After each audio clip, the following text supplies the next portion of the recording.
ទ្រព្យសម្បត្តិដ៏អស្ចារ្យបំផុតគឺសុខភាពគឺជាវត្ថុដ៏មានតម្លៃបំផុតក្នុងជីវិតតែយើងមិនផ្ដល់ភាពសំខាន់ដល់សុខភាពទេ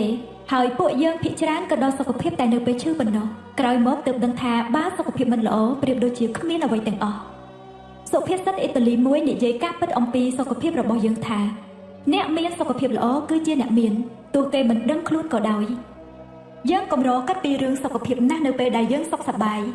អ្នកនឹងយល់ការពិតពីសម្ដីនេះនៅពេលអ្នកមានបញ្ហាបន្តិចបន្តួចដូចជាផ្ដាសាយឬគ្រុនហើយបង្ខំសម្រាកនៅលើគ្រែនៅពេលមិនស្រួលខ្លួនអ្វីដែលអ្នកត្រូវការបំផុតគឺសូមឲ្យមានអារម្មណ៍ល្អឡើងវិញគ្មានអ្វីសំខាន់ជាងសូមឲ្យសុខភាពល្អរបស់អ្នកវិលមកវិញឡើយសុខភាពគឺជាពរប្រទានសម្រាប់ជីវិតវាជាអ្វីដែលអ្នកត្រូវទទួលបាននិងទទួលជាបន្តបន្ទាប់ជារៀងរាល់ថ្ងៃលើសពីអ្វីដែលយើងត្រូវធ្វើដើម្បីមានសុខភាពល្អនោះគឺយើងត្រូវដឹងគុណដល់សុខភាពរបស់យើងដើម្បីទទួលបានសុខភាពដែលកាន់តែល្អប្រសើរជាបន្តបន្ទាប់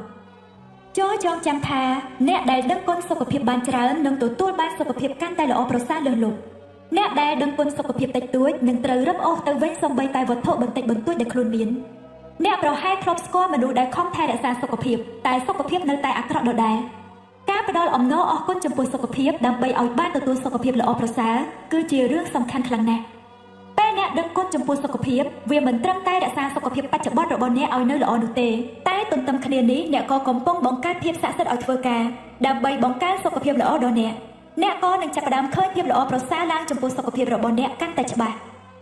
អាការៈបន្តិចបន្តួចដូចជាអាចរុយស្នាមដំបៅឬស្នាមអ្វីក៏ដោយក៏នឹងចាប់ផ្ដើមរលាយបាត់យ៉ាងស័ក្តិសិទ្ធិអ្នកនឹងសង្កេតឃើញពីធម៌ពលនៃភាពស្រស់បំព្រងនិងសេចក្តីសុខដែលកាន់តែកើនឡើងបានយ៉ាងច្បាស់លាស់តាមដែលអ្នកនឹងបានរៀនគោលប្រតិបត្តិបន្តពីនេះរហូតដល់គោលប្រតិបត្តិនៃការដឹងគុណប្រចាំថ្ងៃដើម្បីសុខភាពរបស់អ្នកបង្កើនភាពស័ក្តិសិទ្ធិក្រសែភ្នែកការស្ដាប់ឮ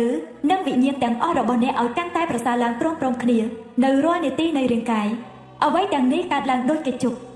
ការដឹងគុណគឺជាវ៉ាក់សាំងជាសារធាតុប្រឆាំងជាតិពុលនិងជាថ្នាំសម្លាប់មេរោគអ្នកដឹងគុណចំពោះសុខភាពដល់កម្រិតណាសុខភាពរបស់អ្នកក៏នឹងកើនឡើងយ៉ាងអស្ចារ្យដល់កម្រិតនោះដែរចំណែកភាពរមើលគុណវិញបើវាមានដល់កម្រិតណាសុខភាពរបស់អ្នកក៏នឹងទ្រុឌទ្រោមដល់កម្រិតនោះដែរការមានជីវិតរស់នៅក្នុងស្ថានភាពសុខភាពទ្រុឌទ្រោមមានន័យថាធម៌ពលការមានជីវិតស្រស់បំព្រងប្រព័ន្ធការពារខ្លួនប្រាណគំនិតពិចារណានិងគ្រប់តួនាទីរបស់ផ្លូវកាយនិងផ្លូវចិត្តត្រូវចុះខ្សោយការដឹងគុណចំពោះសុខភាពធានាថាអ្នកនឹងមានសុខភាពកាន់តែល្អប្រសើរហើយក្នុងពេលតែមួយវាក៏លុបបំបាត់ភាពតានតឹងលើរាងកាយនិងចិត្តគំនិតរបស់អ្នកផងដែរ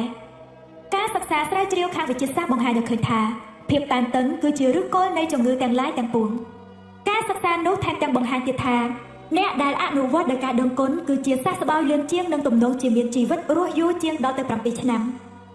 ំអ្នកអាចមើលសភាវៈសុខភាពអ្នកក្នុងពេលនេះបានថាតើអ្នកដឹងគុណចំពោះសុខភាពកម្រិតណាអ្នកគួរតែរំភើបជារៀងរាល់ថ្ងៃបើអ្នកមានអារម្មណ៍តានតឹងមានអារម្មណ៍ដូចជាប្រើការព្យាយាមជាខ្លាំងទៅជីវិតឈានទៅមុខឬបើអ្នកគ្មានអារម្មណ៍ក្មេងជាងវ័យទេមានន័យថាអ្នកកំពុងស្ថិតក្នុងស្ថានភាពសុខភាពចុះទ្រុឌទ្រោមហើយមូលហេតុសំខាន់ម្យ៉ាងក្នុងការបាត់បង់ភាពមានជីវិតរស់រវើកគឺខ្វះការដឹងគុណប៉ុន្តែអ្វីទាំងអស់នេះកំពុងតែផ្លាស់ប្ដូរហើយព្រោះអ្នកកំពុងតែប្រើធម៌ពលស័ក្តិសិទ្ធិនៃការដឹងគុណដើម្បីសុខភាពផ្លូវកាយរបស់អ្នកនោះឯងគោលប្រតិបត្តិសុខភាពស័ក្តិសិទ្ធិចាប់ផ្ដើមដោយការអានកថាខណ្ឌខាងក្រោមអំពីសុខភាពផ្លូវកាយរបស់អ្នកក្រោយពីអ្នកអានអក្សរដិតស្ដីពីផ្នែកផ្សេងៗនៃរាងកាយអ្នកហើយចូលបិទភ្នែកទន្ទិញអក្សរដិតនោះនៅក្នុងចិត្តហើយប្រើអារម្មណ៍ដឹងគុណចំពោះផ្នែកនោះនៃរាងកាយឲ្យច្រើនបំផុតតាមដែលអាចធ្វើបានបើអ្នកមានអារម្មណ៍ជ្រាលជ្រៅប៉ុណ្ណាអ្នកនឹងមានអារម្មណ៍ដឹងនិងឃើញពីផលដែលកើតឡើងដល់រាងកាយយ៉ាងមហស្ចារ្យកាន់តែលឿនប៉ុណ្ណោះដែរចូលគិតដល់ជើងនិងបាតជើងទាំងពីររបស់អ្នកវាគឺជាអវយវៈដ៏សំខាន់ដែលជួយឲ្យអ្នកទៅណាមកណាបានក្នុងជីវិតនេះគិតដល់គ្រប់រឿងដែលអ្នកប្រើជើងទៅធ្វើការដូចជាទ្រខ្លួនឈរអង្គុយហាត់ប្រាណរំរែកឡានកាំចន្ទាបើកឡាននិងលើសពីអ្វីទាំងអស់គឺបដិហានៃការដើរជើងនិងបាត់ជើងរបស់អ្នកធ្វើឲ្យអ្នកដើរជុំវិញផ្ទះទៅបន្ទប់ទឹកទៅផ្ទះបាយដើម្បីយកភេសជ្ជៈនិងឡានជើងនិងបាត់ជើងរបស់អ្នកជួយឲ្យអ្នកដើរជុំវិញហាងទំនិញផ្សេងៗដើរតាមផ្លូវដើរទៅអាកាសយានដ្ឋាននិងដើរតាមឆ្នេរសមុទ្រសមត្ថភាពក្នុងការដើរគឺផ្ដល់ឲ្យយើងនូវសេរីភាពដើម្បីរីករាយនឹងជីវិតចូលនិយាយថាអរគុណជើងនិងបាត់ជើងទាំងពីររបស់ខ្ញុំហើយត្រូវមានចិត្តឲ្យពិតប្រាកដដូចអ្វីដែលយើងនិយាយនោ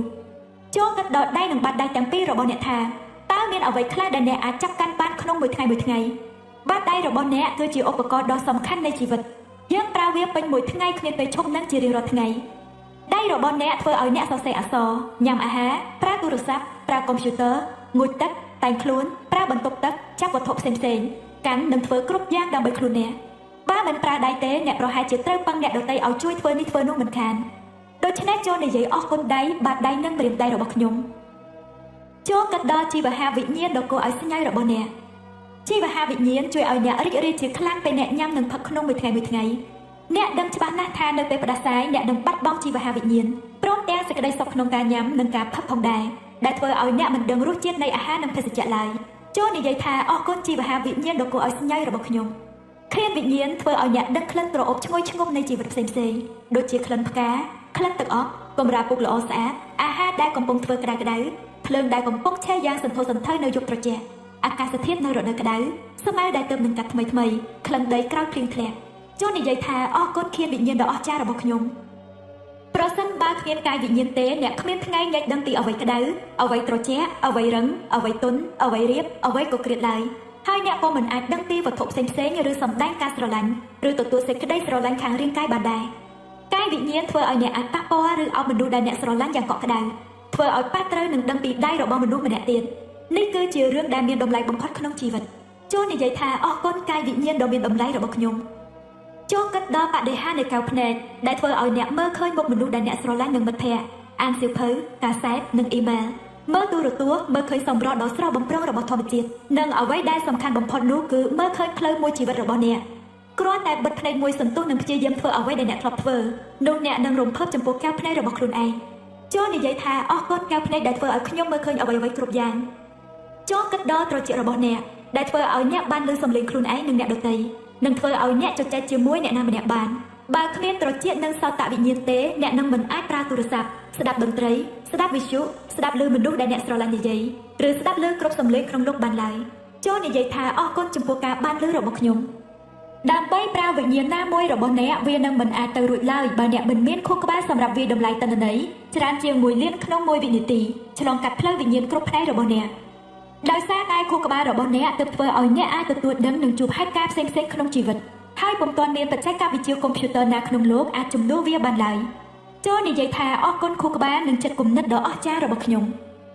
ចូលគិតដល់កោសិការាប់លានដែលកំពុងធ្វើការដោយគ្មានពេលឈប់សម្រាកមួយថ្ងៃ24ម៉ោងមួយសប្តាហ៍7ថ្ងៃដើម្បីសុខភាពរាងកាយនិងជីវិតរបស់អ្នកចូលនិយាយថាអរគុណកោសិកាចូលគិតដល់អវយវៈដែលជួយចិញ្ចឹមជីវិតរបស់អ្នកដែលកំពុងច្រោះធ្វើការសម្អាតនិងធ្វើគ្រប់យ៉ាងក្នុងរាងកាយឲ្យថ្មីជាបន្តបន្ទាប់និងគិតដល់ការពិតដែលថាអវយវៈរបស់អ្នកទាំងអស់នេះសុទ្ធតែធ្វើតួនាទីស្វ័យប្រវត្តិដូចគ្នាអ្នកទោះបីអ្នកបានត្រឹមតែគិតអំពីវាចូលនិយាយថាអរគុណអវយវៈទាំងអស់ដែលធ្វើការយ៉ាងល្អបំផុតប៉ុន្តែអ្វីដែលអស្ចារ្យជាងវិញ្ញាណប្រព័ន្ធតួនាទីឬអវយវៈផ្សេងៗក្នុងរាងកាយទៀតនោះគឺបេះដូងរបស់អ្នកបេះដូងគ្រប់គ្រងអវយវៈផ្សេងៗគ្រប់ផ្នែកព្រោះបេះដូងជាអ្នកទ្រទ្រង់ជីវិតឲ្យមានចរន្តវិលចុះឡើងទៅគ្រប់ប្រព័ន្ធក្នុងរាងកាយរបស់អ្នកចូលនិយាយថាអរគុណបេះដូងដែលរឹងមាំនិងមានសុខភាពល្អរបស់ខ្ញុំបន្ទាប់មកចូលចាប់ក្រដាស់មួយសន្លឹកហើយសរសេរអក្សរធំៗថាគឺដោយពរប្រទានសុខភាពនេះឯងដែលធ្វើឲ្យខ្ញុំរស់រានមានជីវិតយកក្រដាស់ទៅជាមួយអ្នកក្នុងថ្ងៃនេះដាក់វានៅកន្លែងដែលងាយនឹងមើលឃើញហើយច្បាស់បើអ្នកធ្វើការនៅក្នុងការិយាល័យចូលដាក់វានៅខាងមុខអ្នកបើជាអ្នកបើកឡានចូលដាក់នៅខាងមុខកន្លែងបើកបើអ្នកតែងតែនៅផ្ទះអ្នកអាចដាក់វានៅកន្លែងលាងដៃឬក្បែរទូរស័ព្ទរបស់អ្នកគឺរកកន្លែងណាដែលអ្នកអាចឃើញសារនេះបានញឹកញាប់បំផុតថ្ងៃនេះចូលប្រើពេល4ពេលខុសពីគ្នាពេលឃើញសេចក្តីនេះចូលអានវាយឺតម្ដងមួយពាក្យហើយនឹកគុណដល់ការប្រទានពរសុខភាពឲ្យច្រើនបំផុតតាមដែលអាចធ្វើបានការដឹងគុណចំពោះពរប្រទានសុខភាពគឺជាបច្ច័យជួយថែរក្សាសុខភាពរបស់អ្នកហើយធានាថាវានឹងធ្វើឲ្យសុខភាពរបស់អ្នកកាន់តែល្អប្រសើរឡើងដោយបង្កើនកម្លាំងពលំនិងភាពក្លៀវក្លាដល់ជីវិតប្រសិនបើយើងប្រើការដឹងគុណរួមផ្សំនឹងការព្យាបាលផ្នែកពេទ្យតាមធម្មតាយើងនឹងឃើញការផ្លាស់ប្ដូរផ្នែកសុខភាពអត្រាការជាសះស្បើយព្រមទាំងភាពស័ក្តិសិទ្ធិផ្សេងៗដែលយើងមិនធ្លាប់ជួបមកពីមុន